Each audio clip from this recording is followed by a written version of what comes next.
इकरा नेल कोरता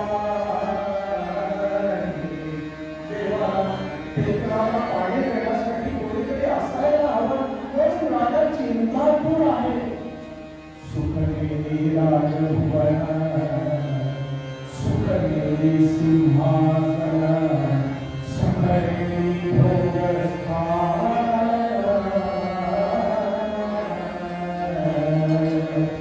मान सन्मान सुखनेली सुखनेली अलंकार वस्त्र सुखनेली भोग कलत्र सुखनेली छत्र चामर स्तुति स्तोत्र सुखनेली राजभुवन असून सुंदर राजभुवन आहे. राजवाडा आहे. सुवर्ण रत्न जडित असं सिंहासन आहे. उंची वस्त्रे आहेत. विविध प्रकारचे भोग आहेत. स्त्रिया सुंदर स्त्रिया आहेत. मान सन्मान आहे. स्तुती स्तोत्र गाणारे आहेत. सर्व वैभव आहे. परंतु राजाला त्या स्तुतीचं सुख वाटत नाही. लक्षात घ्या. दुःखाच्या कणभर दुःखाच्या उपस्थितीत डोंगरा एवढं जरी सुख माणसाला आलं तरी ते सुख सुख वाटत नाही. लक्षात घ्या. बोलू नका मंडळी, बोलू नका. फुसफुस करू नका. इकडे फुसफुस करू नका. शांत. राजाची अशी अवस्था आहे. झोप नाही. आणि मग जे जे दिवसभर चिंतन करावं ते स्वप्नात दिसतं. आणि अशा प्रकारे राजाने विचार केला. काय विचार केला की एवढं सगळं आहे, वैभव आहे, त्याचा उपयोग नाही. जर आपल्या कुठे संतती नाही, आपल्या कुठे पुत्र कन्या नाहीच नाही, तर ह्याचा उपयोग काहीच नाही. मग काय करावं? मनवंशे जन्मया मनवंशे जन्मया झालो वाटपट्टमी लोकनान यास्तव हयनिधी विजहस्तकी म्हणे कमला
तीन श्रापकांचा अवलंब अरण्यात जाऊन आणि मग करायची, अश्वमेध यज्ञ करून याची शांती करून दोष दूर करायचा असं सांगितल्यानंतर दशरथ राजा अरण्यात निघालेला आहे आणि एका सरोवराच्या काठी थांबलेला आहे. शिकारीची वाट, श्वापदांची वाट बघत थांबलेला. इकडे वैश्य पुरोत्पन्न श्रावणला आपल्या वृद्ध अशक्त अंध माता पित्याला कावडीत घातलेला आहे आणि त्यांच्या दीक्षेसाठी त्याला काशी यात्रेला घेऊन निघालेला आहे. तो श्रावणला त्या सरोवराच्या जवळपास आलेला आहे. संध्याकाळ झाली, राजाला काही शिकार तोपर्यंत मिळालेली नाही आणि संध्याकाळ झाली, आई वडिलांना तहान लागली आणि मग आई वडिलांनी सांगितलं आणि भीषण ओरड पडली, आम्हाला थोडं पाणी दे. कमल पाहिला तर त्याच्यात पाणी नव्हतं, म्हणून आता काय करावं. ती कावड वृक्षाला अडकवली, कारण श्वापद जर आली तर त्यांच्यापासून बचाव व्हावा म्हणून अडकवलेली आहे आणि श्रावण कमल मिळून घेतलेला आहे. त्या सरोवराकडे आलेला. त्या सरोवराच्या ठिकाणी येऊन तो कमंडलू त्या पाण्यात बुडवला. कमंडलूच्या शब्दी भरी म्हटला जलसन्निधी, दशरथ केवळ शब्द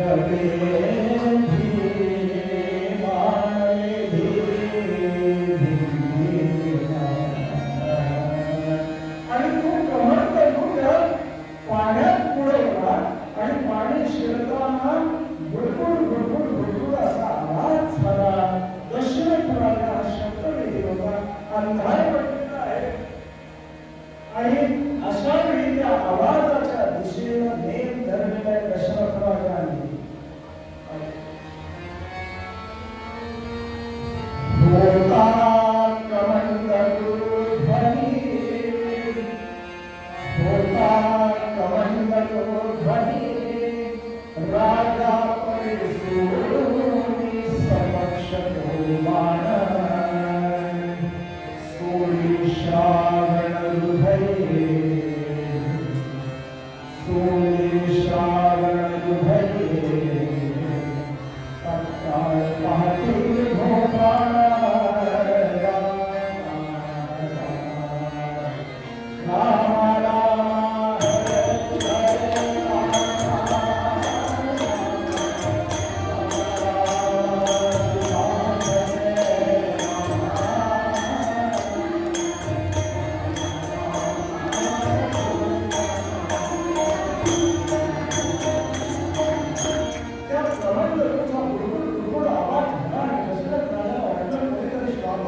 पाणी पिण्यासाठी आलेलं आहे आणि पाणी पितानाचा तो आवाज आहे.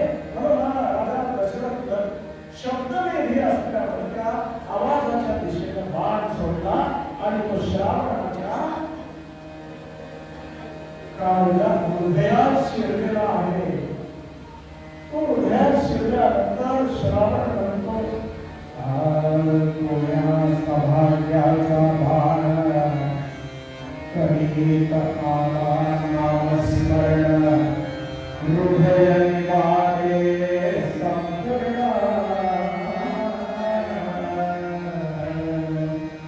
केले पावन मगनागी, कुठल्या तरी सत्पुरुषाचा भाग्यवंताचा हा भाग आहे की तो नामस्मरण करताना आणि माझ्या हृदयात शिरलेला आहे.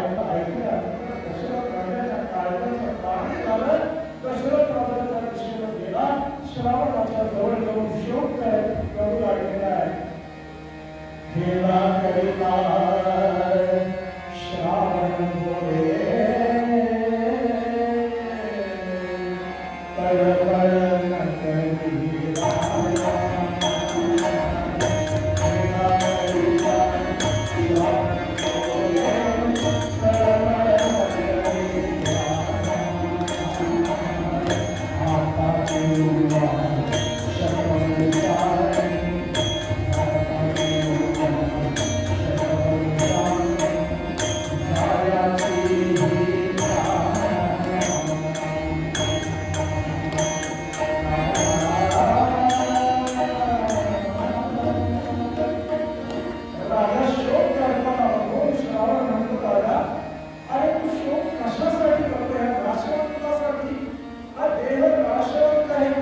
दासी माया बापे बुद्धे अतिना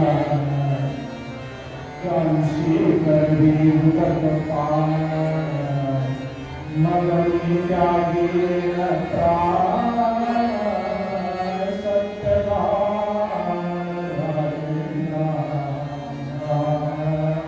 राजा एवढंच माझे आई वडील वृद्ध आहेत, अत्यंत अशक्त आहेत आणि नेत्रहीन आहेत, ते काळेला व्याकुळ झालेले आहेत. तेव्हा तू त्याला पाणी घेऊन जा, ते पाणी जर प्यायले तर मी समाधानानं माझे प्राण सोडेल असं म्हटल्यावर हे क्षमाकरण कर्माक्रम जलपात समवेताय जयो तयो समीपेतो मधुवन जलमादय. शब्द श्रावणाचे कानावर पडल्याबरोबर जसं विचारला आणि परेला ज्या ठिकाणी श्रावणाने सांगितलं होतं त्या दिशेला जाऊन आई वडिलांच्या जवळ गेलेला आहे आणि त्यांच्या हातात कमंडळ दिलेला आहे. परंतु शब्द काही बोलत नाही. आई वडिलांना वाईट वाटलं आणि आई म्हटलं श्रावणारे गोसी आणि बोलत का नाही. भुजंग मागितले हे वारे म्हणून पदासी शिराची पायसा. श्रावणा बाळा तू का बोलत नाहीस. आम्ही एवढ्या रात्री तुझ्याकडे पाणी मागितले, तुला त्रास दिला म्हणून तू शेणलास, आमच्यावर आला नास काय. बाळा घरी नको कशी वचन तरी आम्ही नको पाहन ऐसे दुपटीये नका पुढे उत्तर आणि त्याने पुढे म्हटलं बाळा तू जर बोलला नाहीस तर आम्ही पाणी पिणार नाही, आमचा जीव गेला तरी चालेल. आता प्रश्न पडला. दशरथराजाचा नाईलाज झाला आणि राजा काय म्हणतो बघा. राजा दशरथ सभीत होईला या अवचित श्रावण महिला कवंती देह धरणे टाकीला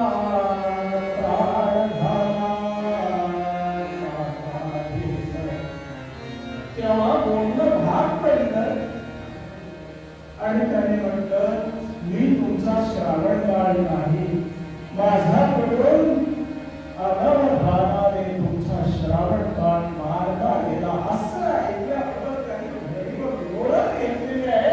त्यांचे प्राण प्रसारित झाले, कंठाशी प्राण आलेले आहेत आणि परंतु मरता मरता दशरथ राजाला शाप दिला. प्राणांतकाळी शापिती नरेशान तू पुत्र पुत्र करिता मरशील ऐसा ऐसे बतून करिले विजते ज्ञानी राजा मुनि बहुत हरिश्चंद्र शान. राजा प्राण सोडता सोडता आई वडिलांनी शाप दिला. राजा आम्ही जसे पुत्र पुत्र करता मरत आहोत तसा तू सुद्धा पुत्र पुत्र करता मरशील अशा प्रकारचा शाप दिला आणि त्याने प्राण सोडले. आणि राजा दशरथाला फार दुःख झालेले परंतु त्याच्यात आनंद सुद्धा झालेला आहे. का तर सत्पुरुषांचे शाप हे कधी कधी वरदान होतात. तू पुत्र पुत्र करता मरशील म्हणजे पुत्र होती. एक शाप आहे, एक वरदान आहे. एकाच वेळी शाप आणि वरदान दिलेलं आहे. तू पुत्र पुत्र करता मरशील असा शाप आहे म्हणजे पुत्र होती. दशरथ राजाने त्यांच्यावर संस्कार अंत्यसंस्कार आहेत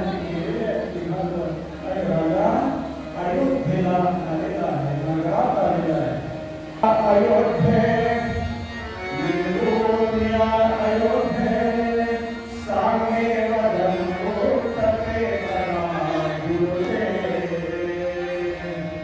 भायाध्ये तरिषीणः नाशनं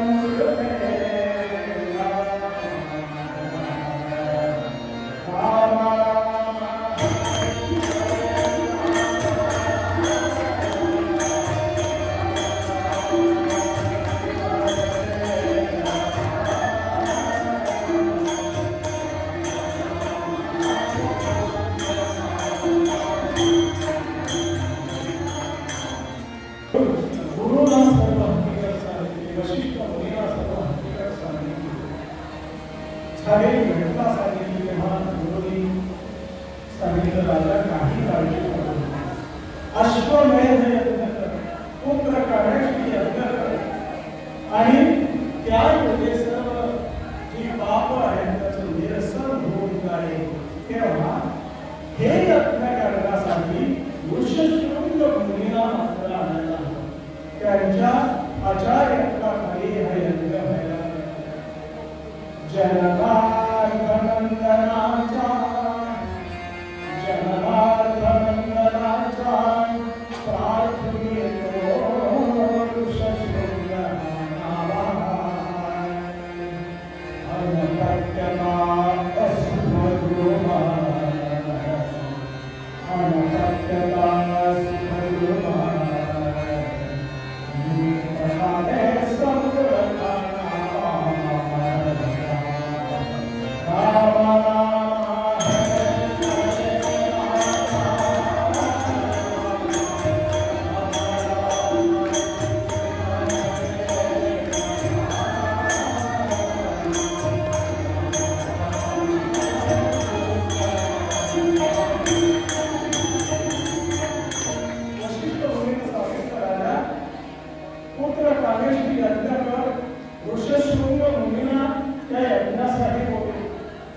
तिकडे इंद्राच्या अमरावतीवर वृषपर्वा नावाच्या दैत्याने आक्रमण केलं आणि इंद्राला सर्व करून सोडलेला. आणि तेव्हा देवगुरूंनी इंद्राला सांगितलं देवगुरु वाचस्पती त्याने करले इंद्रापती आणि अयोध्येचा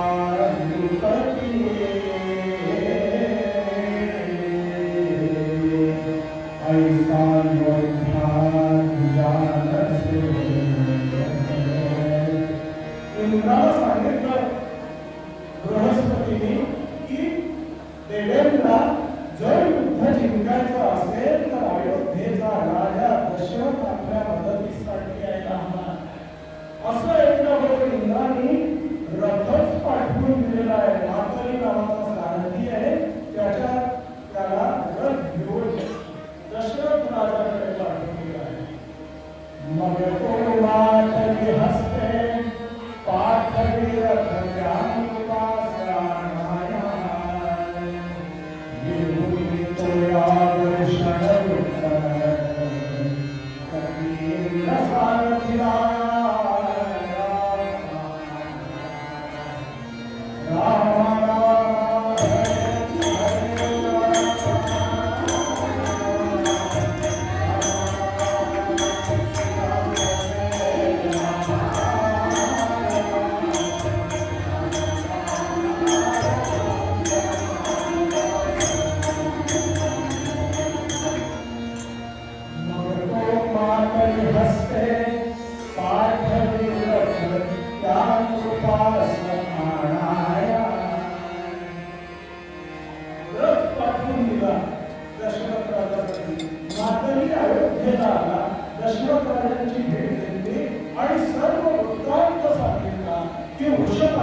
अमरावतीवर आक्रमण केलेलं आहे.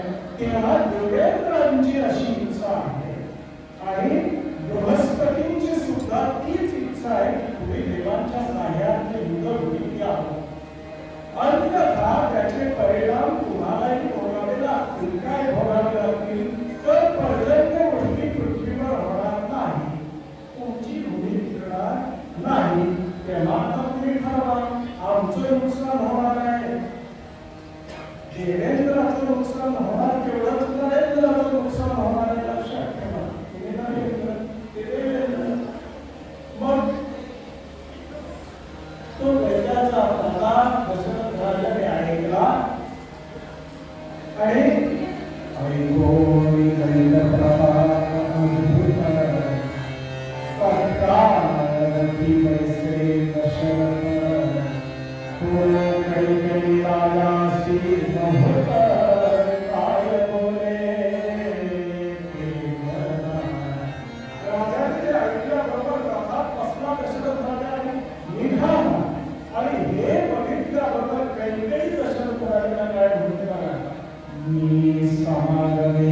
राय म्हणे कुसुमाल पूर्ण युद्ध कंगन स्थळी. मी तुमच्या सोबत तीन वेळेने सांगितलं म्हटलं अगं मी काय सरकारी खर्चानं फॉरेन टूरला चाललो नाही. सरकारी खर्चानं फॉरेनला चाललो नाही. तिथे युद्ध करायला जातो. तिथे महाभयंकर असे असूर आहेत, महापराक्रमी तुमवर युद्ध होणार आहे. तिथे तुझं काम काय?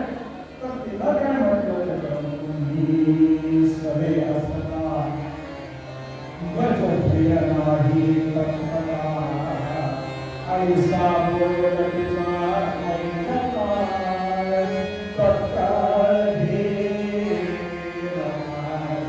बायका सहसा आपल्या नवऱ्याची स्तुती करत नाही, परंतु कैकेयीने दशरथ राजाची स्तुती करून तुमच्यासारखे पराक्रमी तुम्हाला काय तोड ह्या त्रिभुवनात आहे काय?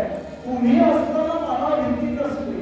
आणि बायकोनी एवढी स्तुती केली म्हटल्यानंतर दशरथ राजाला स्मरण चढलं. घेतलेलं आहे, रथावर बसवलं आणि निघाले ते थेट युद्धभूमीत गेलेले आहे. आणि युद्धभूमीत वृषपर्णाच्या बाजूने शुक्राचार्यांनी मोठा पराक्रम गाजवलेला होता आणि तो शुक्राचार्य दशरथ राजाच्या समोर युद्धासाठी आलेला आहे. घनघोर असं युद्ध दोघांमध्ये झालेलं आहे. कोणी कोणाला ऐकेना, परंतु त्या शुक्राचार्याने एक बाण टाकला. शरे अक्ष एकाक्ष छेदी रथाचा वरे कैकेयीने दिला हस्तसाचा. जया पावला कोशलाला वधारी म्हणे दोन देतो वरा मागला. त्यांनी एक बाण त्या शुक्राचार्याने सोडला. तो दशरथ राजाच्या अक्षावर लागलेल्या हासावर लागलेल्या आणि तो हास रथाचा मोडला आणि आता तो रथ कोसळेल अशी स्थिती निर्माण झाल्याबरोबर काही रथातून उडी टाकली आणि त्या हासाच्या जागी आपला हात घातला. रथ सावरून ठेवलेला आहे आणि दशरथ राजाला स्फुरण चढलं आणि मोठा पराक्रम गाजवून त्या दैत्याचा आणि दैत्य गुरूंचा पराभव केला. देवांचा विजय झाला. सर्वत्र जय जयकार दशरथ राजाचा लागला आहे आणि राजा खुश म्हणा, दशरथ राजा खुश म्हणा की कैकेयीच्या मुळे आपल्याला विजय संपादन करता आला. म्हणून राजाने म्हटलं, राणी तुला दोन वर देतो, जे मागायचं ते माग. कैकेयीने सांगितलं, सध्या तुमच्याकडे राहुल्या योग्य वेळ आल्यावर तिथे लावून घेत तेव्हा नाही म्हणून माझ्या विजय झाला. इंद्राला आनंद झाला.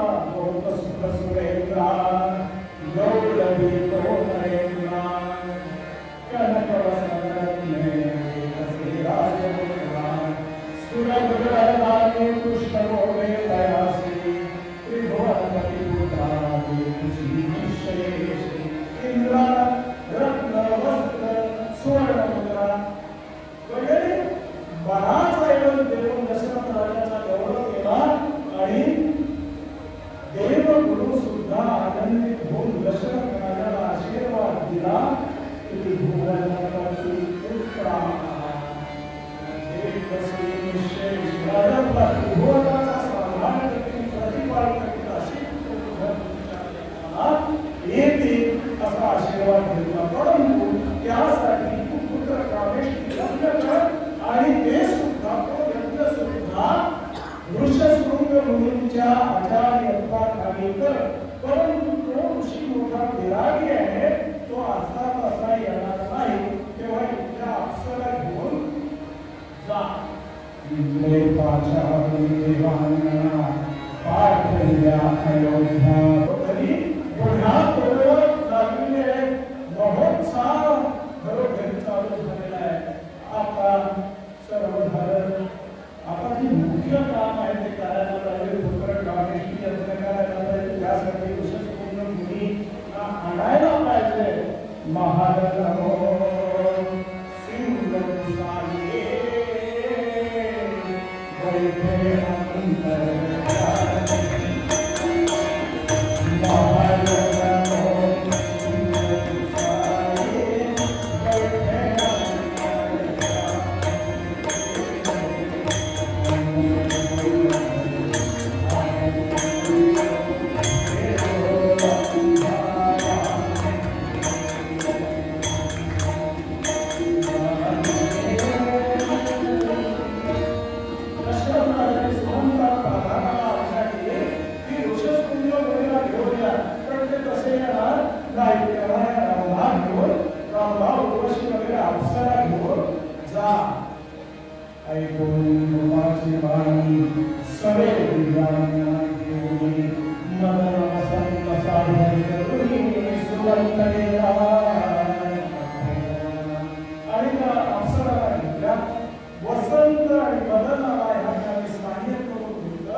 किती आहेत आणि ते त्यांनी जर शाप दिला तर आपलं काही खरं नाही. आणि म्हणून गेल्या खऱ्या बघतात तू इथेच ऋषशृंग मुनी आश्रमात आहे आणि त्यांचे पिता तयाचा जग विभाग करून गेला माध्यानिक मुहे कथा ऋषशृंग देखो आणि हा एकटाच आहे. वडील माध्यानिक कर्म करण्यासाठी पृथ्वीवर गेलेले ही संधी साधली आणि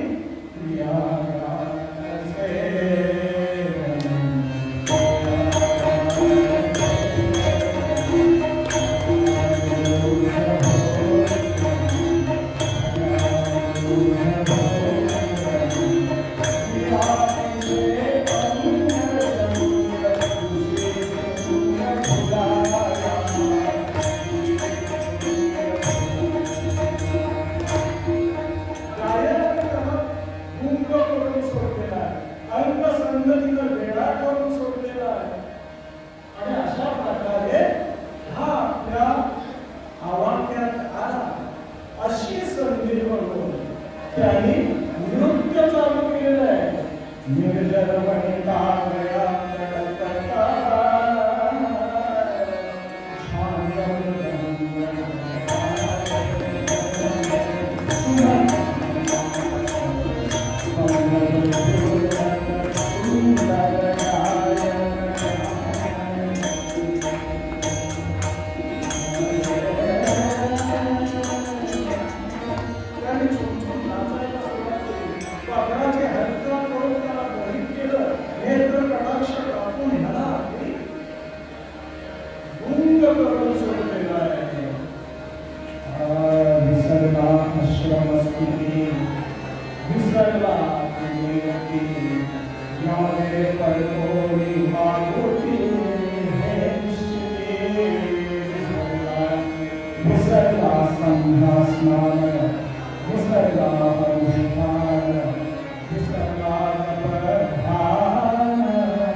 त्या अप्सरा म्हणतात अमर गणिकात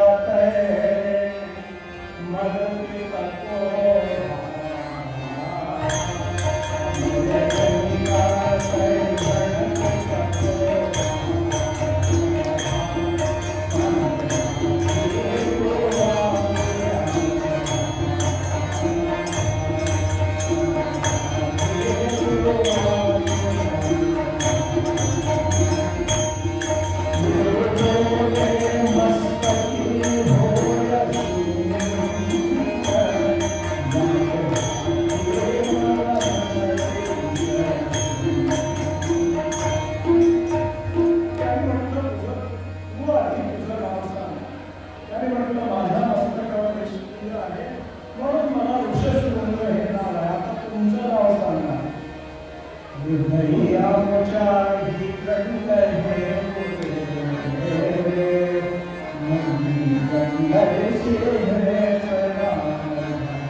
आमच्या वंशस्थळी हे दोन गंध आहेत म्हणून आमचं नाव गंधर्षी असं आहे.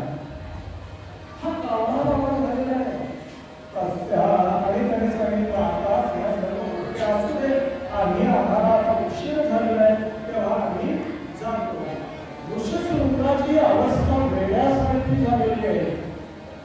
तस्यां गतायां मगने नमतो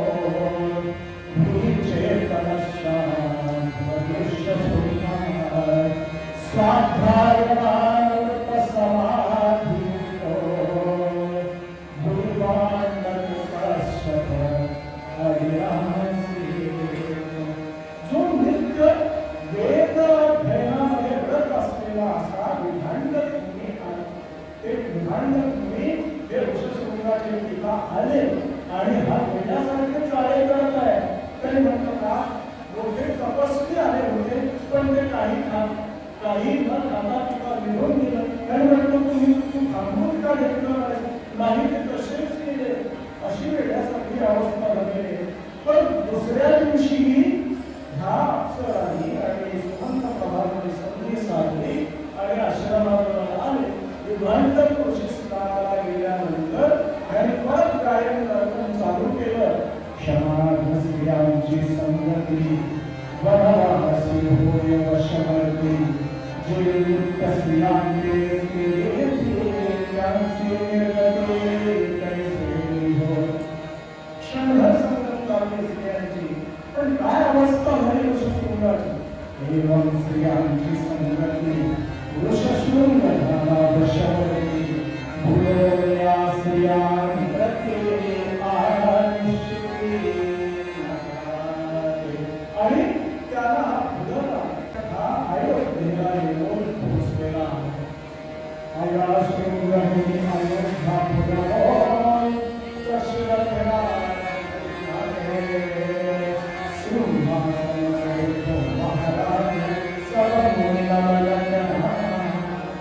सर्व महान थोर मुलीने नमस्कार केला. उच्चासनावर बसवलं. परंतु ह्याची नजर कावडीवर दिसत नाही. हे दशरथ राजाच्या लक्षात आलेलं आहे. दशरथो हर्षात शत्रुघ्नाय भूषिता स्वस्वघोरो पादस्य शांता सुनाय. आणि म्हणून आपला मित्र लोकपाल राजा ह्याची मुलगी शांता हिच्याबरोबर झटकेपण विवाह करून दिला. शत्रुघ्नाचा शांत केलं. जावई करून घेतलं. आता काही कुठे जाणार नाही आणि लग्न सुरू झालेलं आहे.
राहिलं तरी चालेल परंतु मला असं म्हणून राजाकडे बघायला लागलेली आहे तो पुण्यात आकाशातून एक झाड आली आणि तो झाड जो आहे तो हिरावून येत आहे भाग झडप कर झाड गेला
मुलांमध्ये दोष निर्माण होता जास्त आपल्या स्त्रियांचे डोहाळे पुराव अशी बातमी दशरथ राजाला सांगितल्याबरोबर दशरथ राजाला आनंद झाला आणि आता पहिली चूक काय म्हणून प्रथम राजा कैकेयीच्या महालात गेलेला तुझ्या मनात जे काही इच्छा असतील ते मला सांग तेव्हा तुला वाटलं माझी एकच इच्छा आहे कौशल्येच्या पुत्राला वनवास आणि माझ्या पुत्राला राज्य इच्छा आहे असं म्हटल्यानंतर राजा व्याकुळ झालेल्या अंगावर सहस्र वेदांचा गोळ पडावा अशी अवस्था झालेली आहे आणि त्या अवस्थेत राजा सुमित्रेच्या भागात गेले आहे सुमित्रा के मंदिर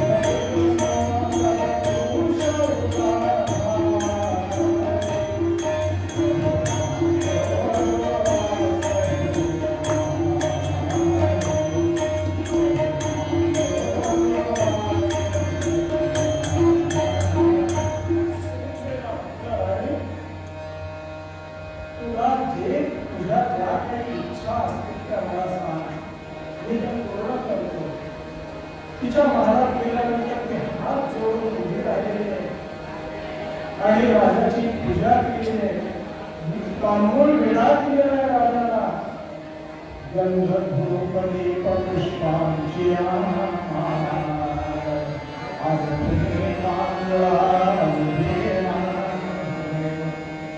तुझे डोहाळे तुझ्या सांगपाशी पती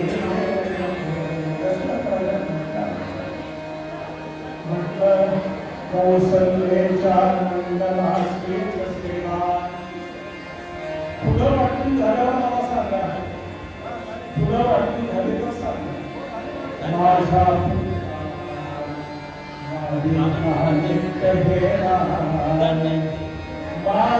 माझे कृपाने वसावी कौशल्येची माझं मागणं काही नाही कौशल्येच्या पुत्राची सेवा माझ्या पुत्राने करावी तुमची माझ्यावर कृपा दृष्टी असावी आणि कौशल्येचा स्नेह असावा एवढीच मागणी आहे राजाला बरं वाटतं आणि कौसल्याच्या महालात गेलेले आहेत. तर कौसल्याची अवस्था काय आहे?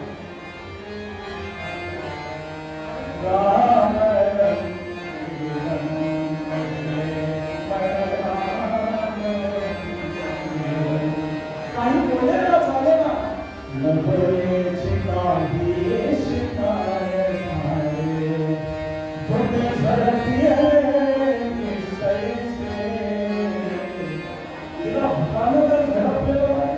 भगवंता माझ्या बाळाचं रक्षण खूप सुरक्षित टाकून कर असं म्हटल्याबरोबर तिने डोळे उघडले आणि नंतर अपरती रे मम सखी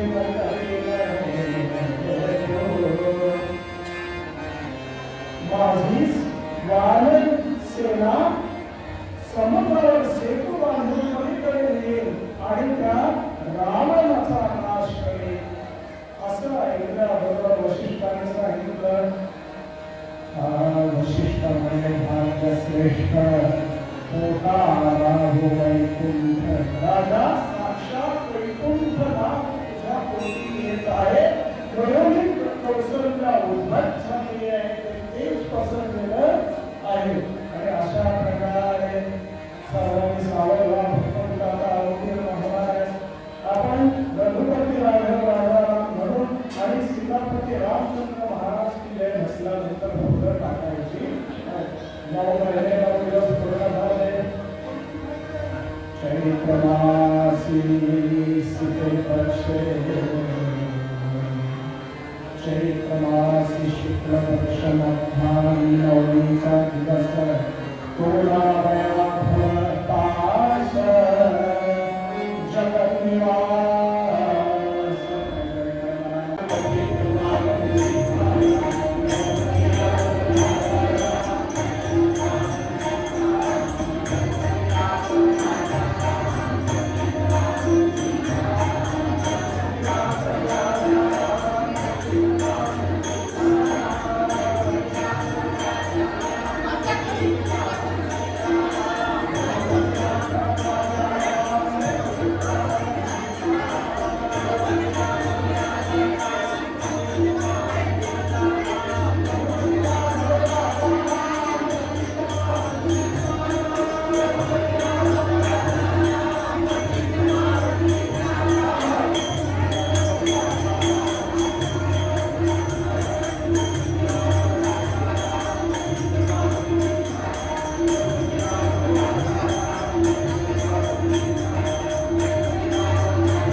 भक्ति